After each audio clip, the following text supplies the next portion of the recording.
Hi, and welcome back to Focal Point, AAFR Talk. Brian Fisher is my name.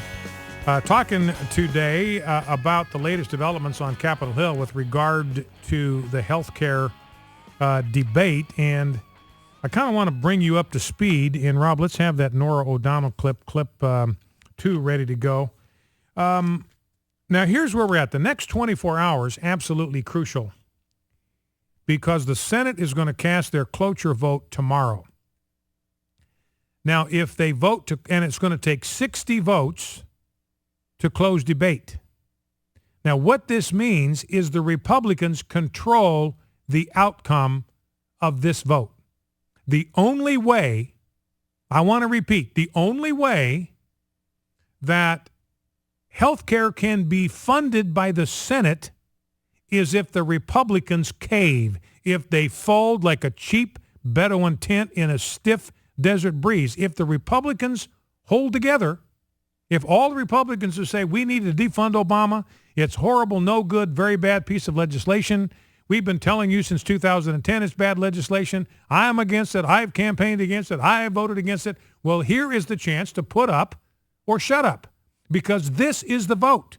Do not let these Republican senators lie to you by voting for cloture and then voting against funding or voting for funding Obamacare when the thing actually winds up getting to the Senate floor. And then they'll come home and beat their chest. I'm a big champion for you. I voted to defund Obamacare. No, the vote that counts is the cloture vote tomorrow. Now, these offices, they count phone calls. They count them. I mean, it matters. I called both of my senators today. I just went through the Capitol switchboard. That's 202-224-3121, 202-224-3121. Went through the Capitol switchboard. I was on hold. And then I got patched through to my senators' offices. I was on hold with both of them. That just shows you the volume of calls that are coming in to Capitol Hill, and that's good. We need to melt those things now. We need to burn them up.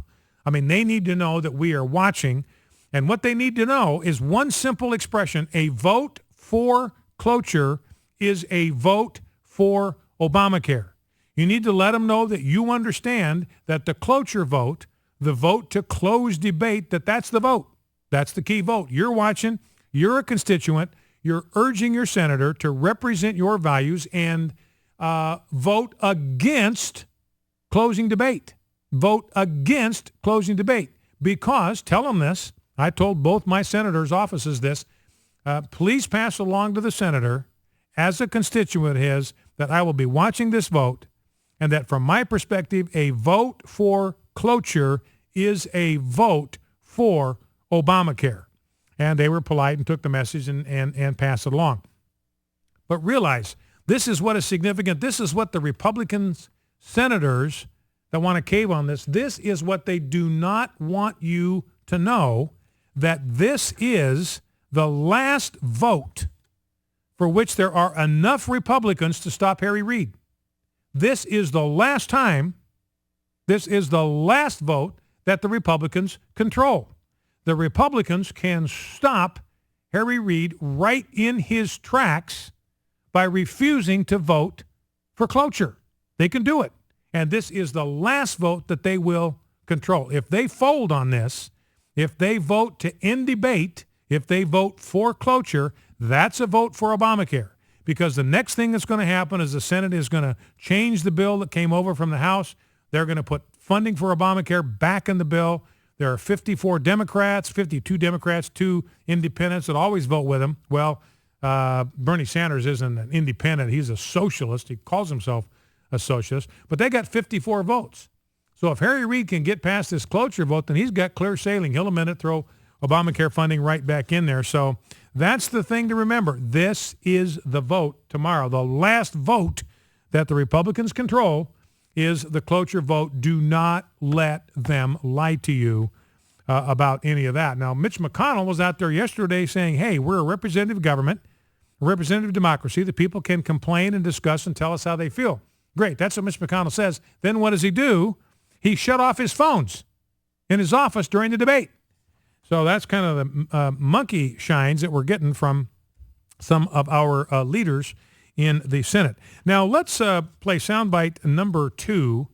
This is Norah O'Donnell, NBC, talking about the Ted Cruz filibuster. By the way, number to call if you want to jump in on this conversation about religious liberty or about Obamacare, what's going on up on the Senate floor, is 888-589-8840, 888-589-8840. Here is Norah O'Donnell talking about the impact of the Ted Cruz filibuster.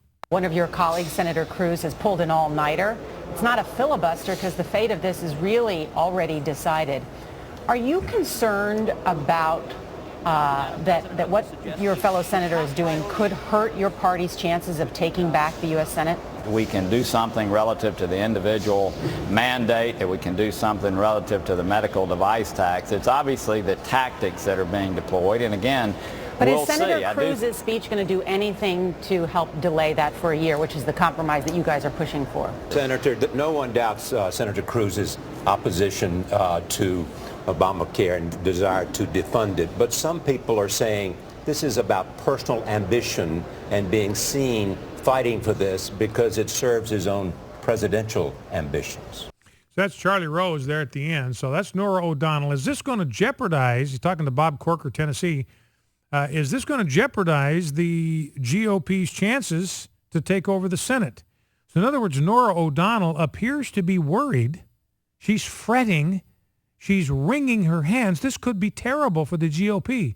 I mean, it's just bilge, because apparently she wants us to think that she cares about the Republican Party, that she wants only the best for the Republican Party, that she wants the Republican Party to take over the Senate, and she's desperately afraid that Ted Cruz is putting that mission in jeopardy.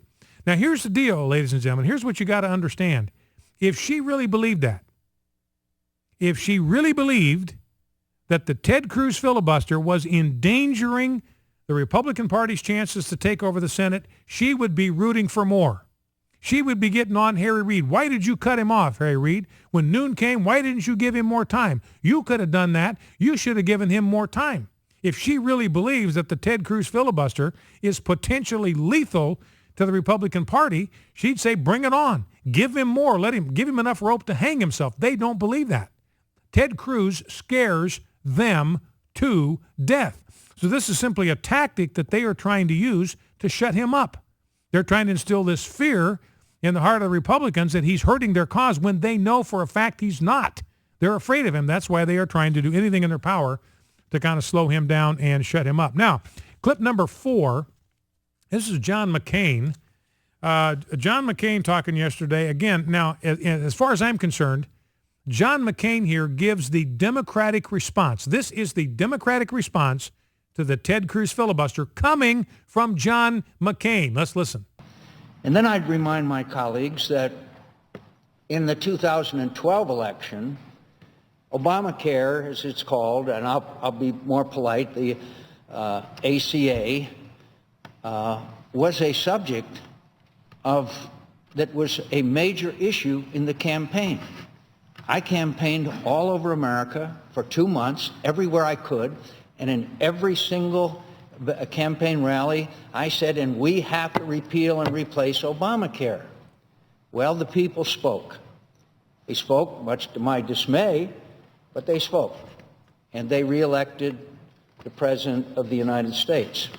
Now, that doesn't mean that we give up our efforts to try to replace and repair Obamacare. But it does mean that elections have consequences.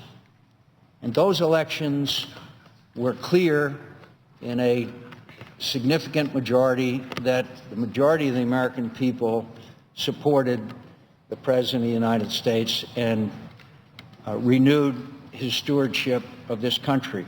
I don't like it. It was not something that I wanted the outcome to be, but I think all of us should respect the outcome of elections which reflects the will of the people.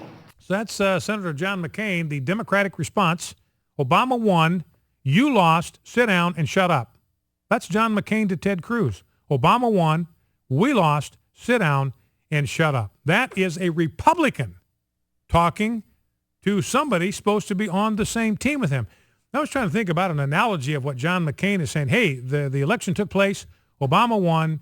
We lost. End of story. Just got to roll over and accept whatever they want to do. I mean, that's essentially what John McCain is saying. We got to surrender here.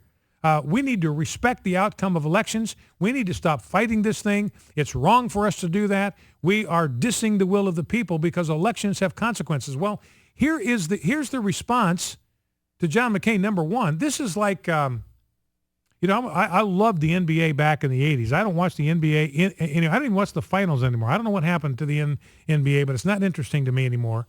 But back in the 80s, you had the classic Larry Bird, Magic Johnson matchups. You know, the Forum in Los Angeles, the Boston Gardens with the Celtic on the floor and the whole business. So those Celtics-Lakers, they were classic matchups in the NBA Finals. And I just loved watching those things. Now, what John McCain is saying, hey, it would be like the Lakers playing the Celtics. The opening tip goes up, the jump ball goes up, and the Celtics control the tip. And the Lakers throw up their hands and say, well, that's it. It's over. Celtics won the tip. Nothing we can do. We're going to quit and go home. That's exactly what John McCain is talking about here. Now, here's the other part of this that I want you to understand. John McCain says elections have consequences. We need to respect the outcome of elections which reflect the will of the people. Well, Senator McCain, why do you think Ted Cruz had the right to do what he did? He won an election. How about Senator McCain respecting the outcome of Ted Cruz's election? You want to respect the outcome of elections? Elections have consequences. Who's in charge of the House of Representatives? The Republican Party. They can stop funding for Obamacare all by themselves. The American people elected them to office. They control the House. They can stop funding for Obamacare. So Senator McCain, if you're going to respect the outcome of elections, how about respecting the election that put the Republicans in charge of the House? Focal Point, AFR Talk.